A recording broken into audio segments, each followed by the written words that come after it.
Magandang umaga mga idol. Nandito tayo sa taas ng bundok. Dito tayo sa tabi ng kalsada mga idol. Tingnan nyo. Nandito ako sa taas. Tingnan natin yung view mga idol kasi pag dito ako sa taas, napakaganda. Tingnan ng view ito. Paikotin natin yung cellphone natin mga idol. Ayan. Yung makikita nyo bahayan ng hipag ko. At saka yung sa baba, bahay ni mama yun. Ayan, napakaganda mga idol. Oh.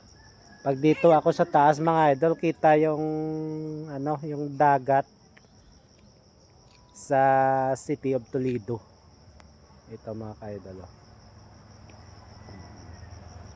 Malapit lang kasi bahay ni mama ng misis ko sa City of Toledo.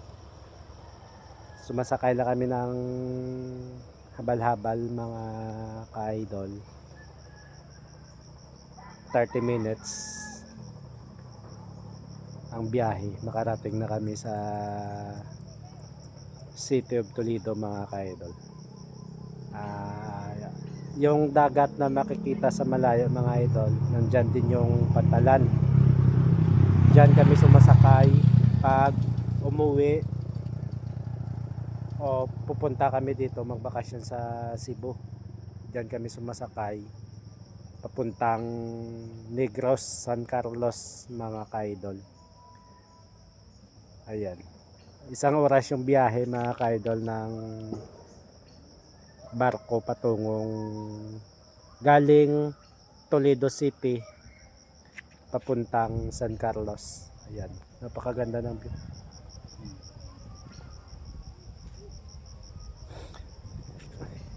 Nice. Napakaganda ng dito mga idol, ng simoy ng hangin, napaka-priska kumpara mo sa syudad sa Iloilo mga ka-idol.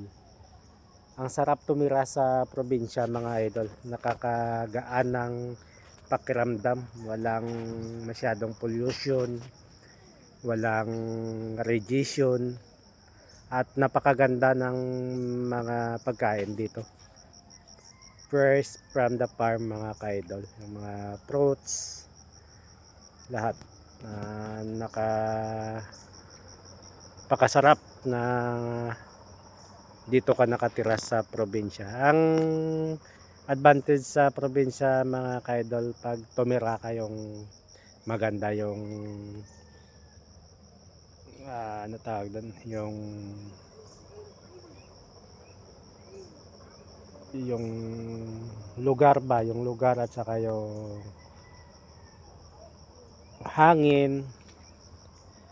Ayan, at hindi mainit, malamig dito pag gabi at lalo na kung madaling araw mga idol. Ang disadvantage lang dito mga idol, kung wala kang source of income, wala kang trabaho o wala kang lupain na malawak, medyo mahirapan ka dito mamuhay. Yan.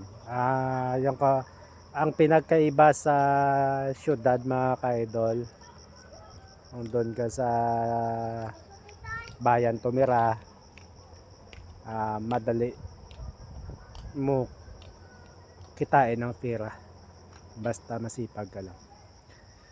Ayan mga idol. Ayan lang mga idol. Magandang umaga ulit.